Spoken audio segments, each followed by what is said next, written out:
We're in Mooresville, Indiana, and we're gonna make we'd call it a hot tap on a piece of 8-inch ductile iron water main. We're gonna put in a 1-inch tap, direct tap. We stripped the poly wrap back.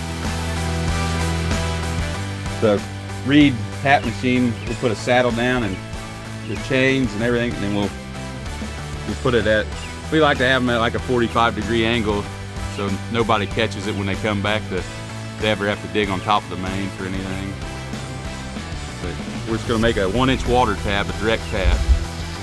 REED puts high quality of steel and blades in their products so that they will go through a lot of cuts. And if it does wear down, they're able to get just the pieces that they need to keep those tools going.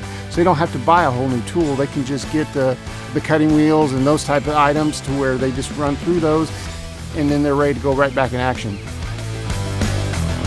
This is a power wrench for your tap machine. You got about 10 or 15 of these to do a day, you'd want that thing. It makes life a lot easier. We call this a water wrench. It's got several different sizes on here for, like if you're tightening up water gaskets or valves or hydrants, and we even use it on our tap machine here. One thing I like about the REED tools is they're red, so they actually stick out when you got guys that leave them in the dirt. You can see them.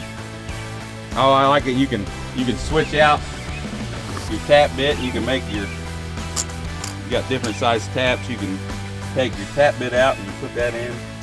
But you can put on several different, like I said, different size water, main. Just very versatile. That's a big plus in our book.